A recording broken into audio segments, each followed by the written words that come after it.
noches, bienvenidos a Huellas de un siglo. El 10 de diciembre de 1983 yo tenía 10 años. Escuché el discurso de Asunción de Alfonsín desde la carnicería de mi viejo en Monte Grande. Él era un peronista histórico, pero ese día era un alfonsinista fascinado. Yo nunca voy a olvidar ese día porque fue el primer discurso político que me erizó la piel. Nosotros, el pueblo, teníamos necesidad de justicia, de hablar, de saber, de documentar todo lo que la dictadura había silenciado. Entre ese día y el 22 de abril de 1985 pasó un año, 4 meses y 12 días. Ese 22 de abril fue el día de inicio del juicio a las juntas. ¿Habría sido posible ese juicio sin la decisión política de Alfonsín? ¿Podría Alfonsín haber tomado esa decisión sin la lucha de tantos años que llevaban adelante los organismos de derechos humanos? ¿Quién es el principal actor de la historia? ¿Son los pueblos o son los líderes políticos? Esta es la primera parte de Juicio a las Juntas Militares, un documental dirigido por Gustavo Fontán.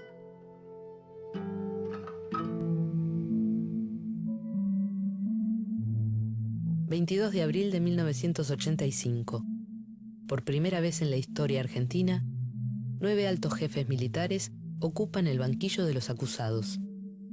Son los jefes de una dictadura que ha dejado un saldo de 30.000 desaparecidos, miles de asesinados y exiliados. Se trata de un juicio oral y público. Sin embargo, el público presente en la sala no supera las 100 personas. Por televisión, se ven fragmentos de apenas 3 minutos diarios y sin sonido.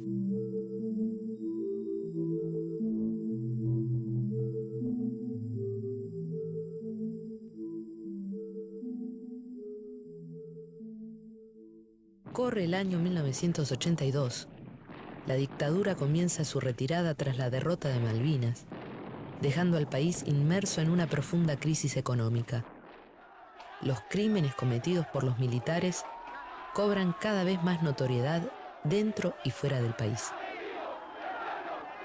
La consigna, juicio y castigo a los culpables, es repetida por cientos de miles de personas.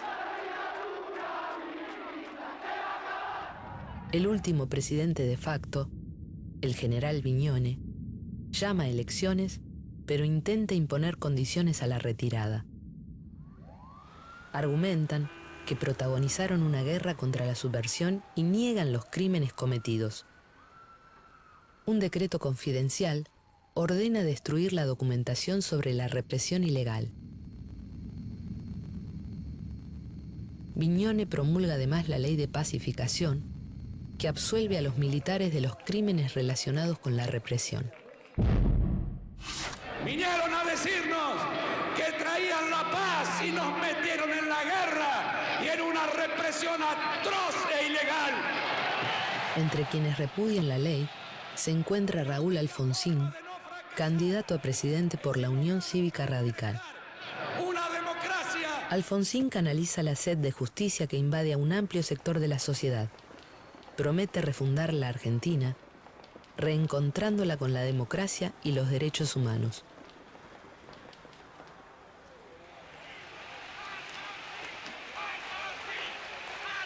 A los 3 días de asumir, el nuevo presidente manda un proyecto al Congreso para derogar la ley de autoamnistía militar.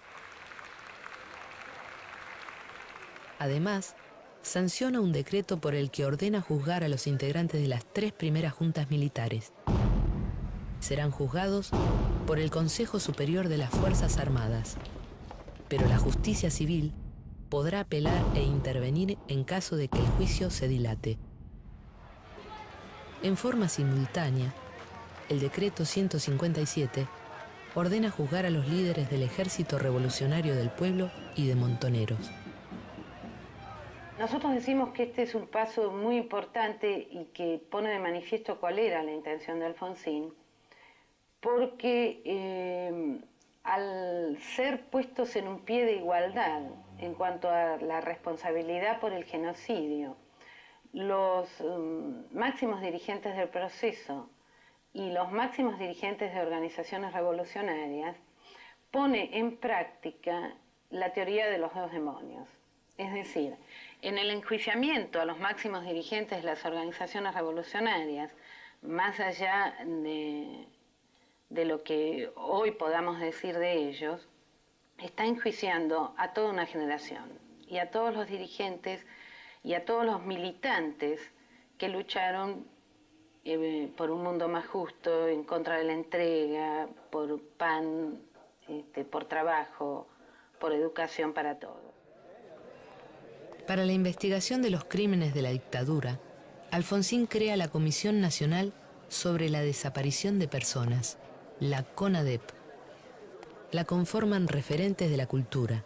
Su presidente, Ernesto Sábato, es cuestionado por algunos organismos de derechos humanos. En 1976, Sábato compartió un almuerzo con el dictador Videla y lo describió luego como un hombre cordial y culto. Canal 13 presenta...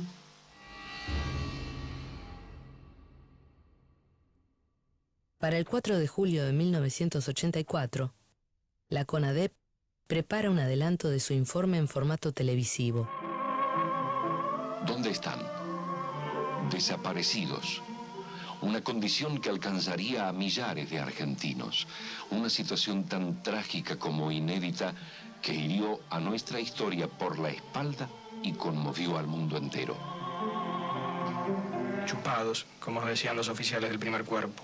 Si usted no está detenido, está chupado, nadie sabe nada de usted. Allí fui torturado, con picana eléctrica, con golpes, con diversas torturas físicas y también torturado psicológicamente, pues no sabía nada de mis dos hijos, que tenían 2 años, el más chico, y 6 años el mayor, de mi esposa, que me decían que también estaba secuestrada, cosa que afortunadamente no fue verdad.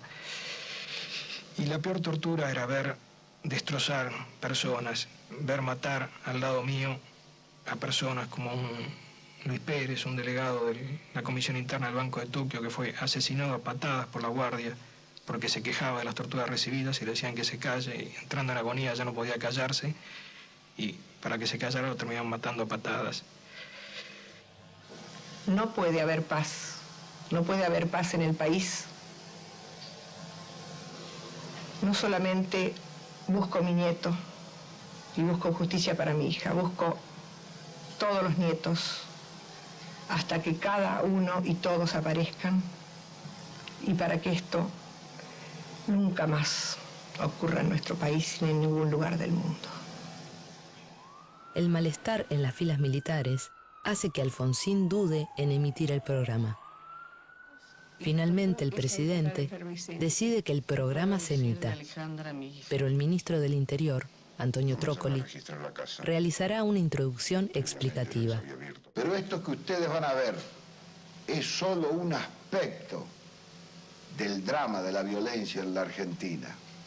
La otra cara, el otro aspecto, se inició cuando recaló en las playas argentinas la irrupción de la subversión y del terrorismo, alimentado desde lejanas fronteras, desde remotas geografías, con un puñado de hombres que, manejando un proyecto político notorio apoyado en el terror, con una profunda vocación mesiánica, querían ocupar el poder sobre la base de la fuerza y de la violencia, y terminaron desatando una orgía de sangre, de muerte a personas e instituciones.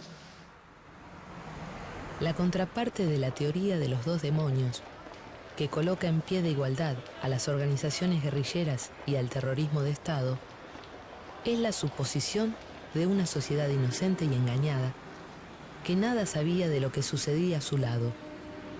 Omite que hubo intereses económicos que apuntalaron ese terrorismo de Estado. Omite que muchas de sus víctimas habían sido militantes que enfrentaron esos intereses. Y yo cuando declaraba en la CONADEP, tenía en mi memoria tenía imaginada esa galería grande, grande que era de la escuelita de Famaillá, y que en una oportunidad yo me supe levantar la venda, que después me equivalió una flor de golpiza. La cantidad de personas con ese número colgado, vendados o encapuchados con el número de colgado. Y quizás yo no sabía quiénes eran un número, que yo podía recordar los números. Y yo estaba diciendo, también es justicia para vos, para el número 78.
Aquí le vamos a entregar, señor presidente, el informe. La masa total del informe comprende más de 50.000 folios que entregamos al señor presidente también en forma de microfilmación. Esta es la carpeta que saldrá en forma de libro. El 20 de septiembre de 1984, 70.000 personas acompañan la entrega del informe de la CONADEP. En él se documentan casi 9.000 casos de violaciones de los derechos humanos. Pocos días después de la entrega del informe, el Consejo Supremo de las Fuerzas Armadas absuelve a las juntas militares. Se hace constar que, según resulta de los estudios realizados hasta el presente, los decretos, directivas, órdenes de operaciones, etc., que concretaron el accionar militar contra la subversión terrorista son en cuanto a contenido y forma inobjetables.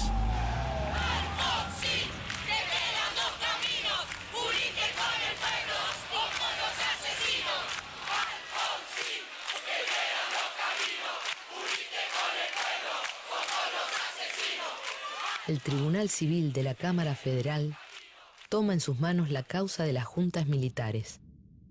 Miles de personas exigen juicio y castigo. En el próximo bloque vamos a ver el juicio y la sentencia final. Ya volvemos.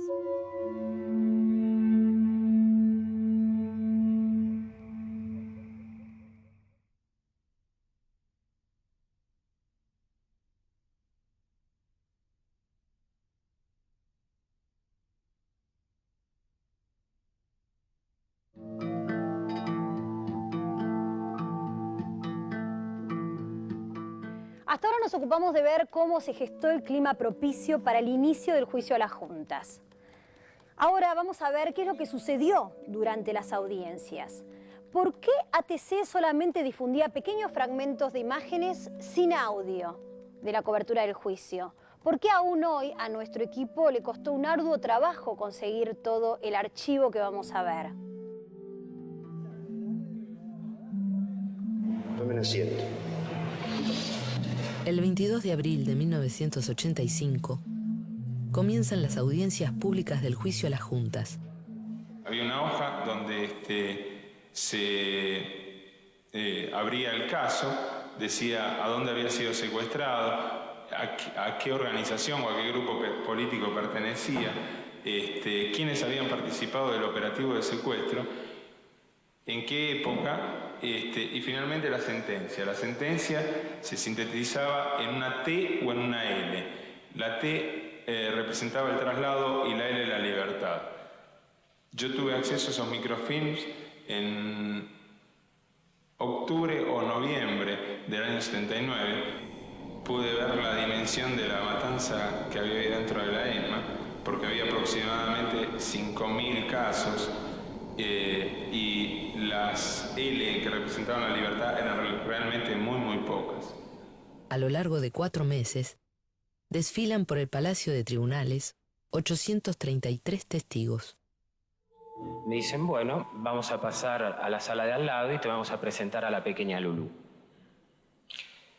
Resulta ser que la pequeña Lulú era la famosa picana eléctrica. Me hacen desvestir, me acuestan en un elástico de hierro, me estaquean brazos y piernas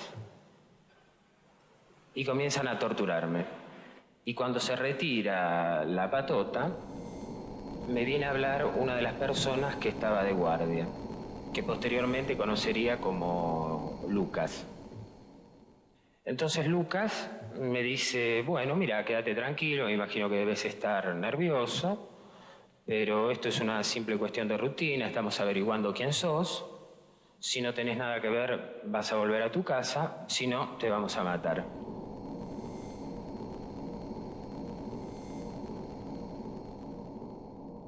El fiscal Julio Estracera y su adjunto Luis Moreno Campo ofrecen evidencia de 711 casos de secuestros, torturas y asesinatos, tomados del informe de la CONADEP.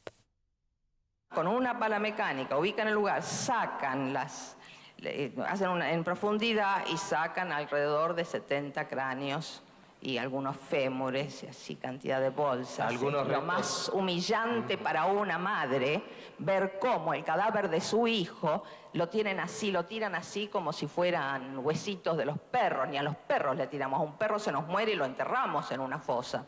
Mi hijo también merecía un juicio. Este juicio lo merecía mi hijo.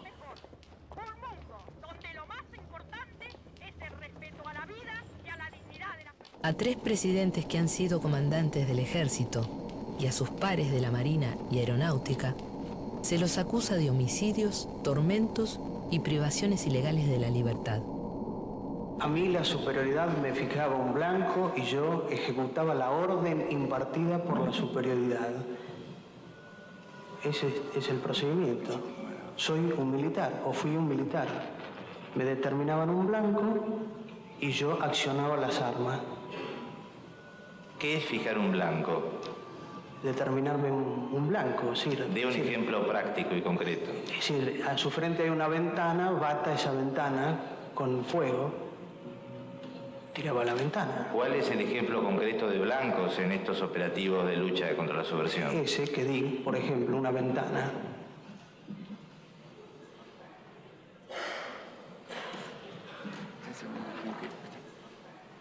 Señor presidente, se le pregunta a la persona que declara si alguna vez le fijaron como blanco a un ser humano. ¿Puede contestar? No recuerdo. Las desapariciones de personas no son formalmente juzgadas porque ese delito no existe en la legislación argentina ni en ninguna otra del mundo. Pero mientras sea desaparecido no puede tener ningún tratamiento especial. Es una incógnita, es un desaparecido.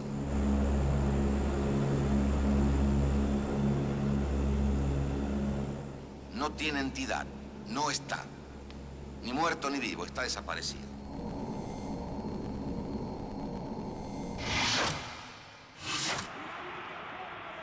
En la víspera del juicio, crecen los rumores de un intento golpista. Alfonsín convoca al pueblo a la Plaza de Mayo para defender la democracia. Porque otra vez se ha intentado golpear no a un gobierno, sino al pueblo argentino.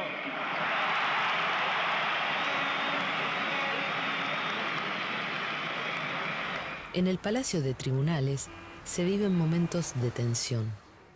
A diario, reciben amenazas de bomba y la sala debe ser desalojada.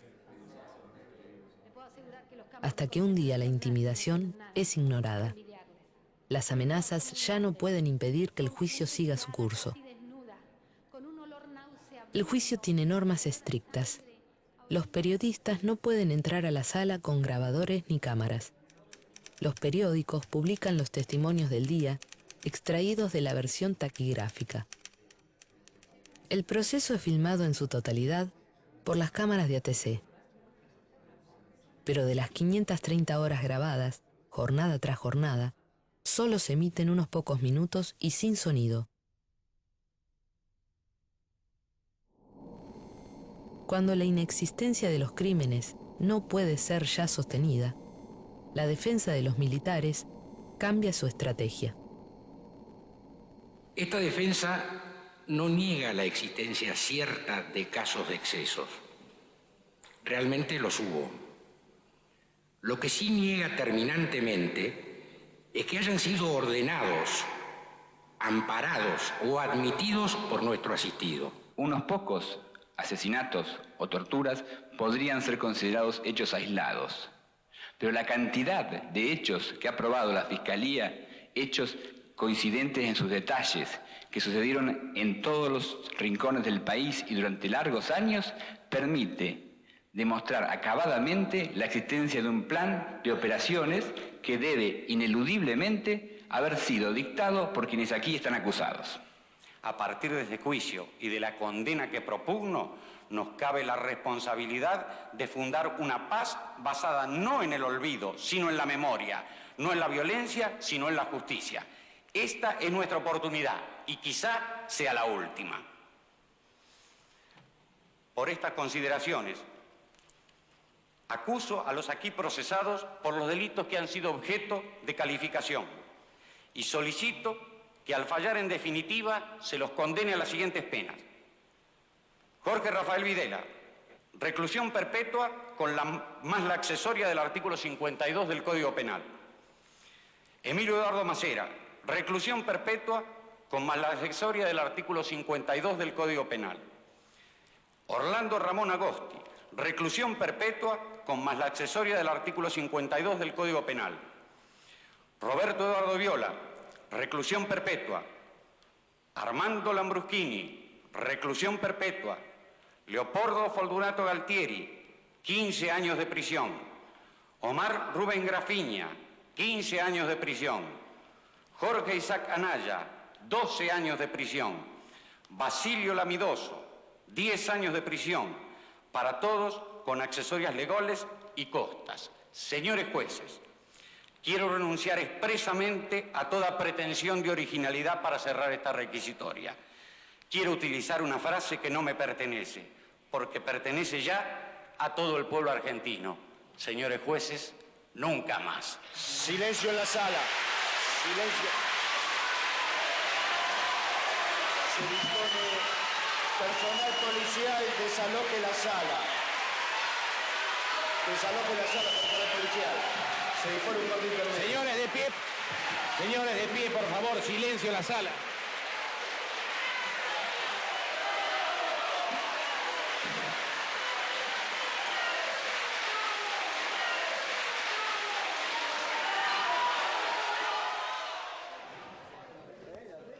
Señores de pie, por favor. A casi 9 meses del inicio del juicio, el juez Carlos León Arslanian lee la sentencia. El tribunal, por unanimidad, falla. Condenando al teniente general Jorge Rafael Videla a la pena de reclusión perpetua, condenando al almirante Emilio Eduardo Macera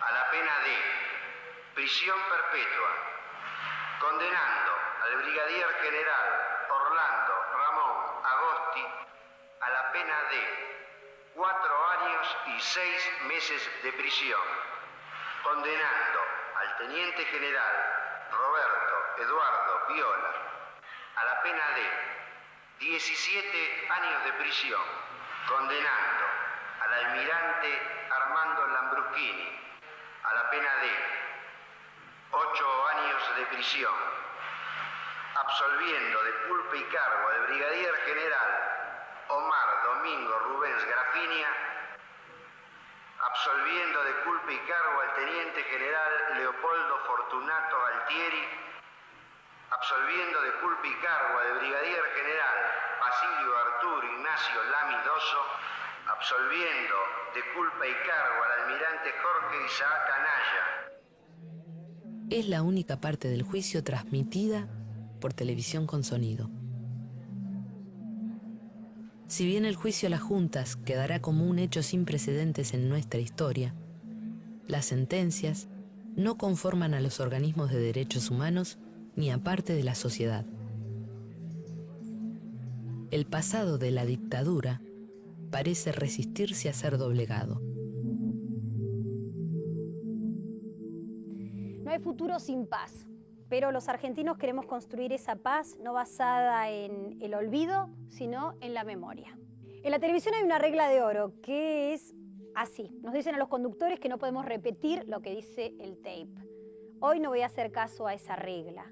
Quiero repetir una frase que dijo Estracera en su alegato final. Señores jueces, voy a renunciar a toda pretensión de originalidad para cerrar este alegato. Voy a decir una frase que no me pertenece a mí porque ya le pertenece al pueblo argentino. Señores jueces, nunca más. Mañana nos volvemos a encontrar con otro capítulo de Huellas de un siglo.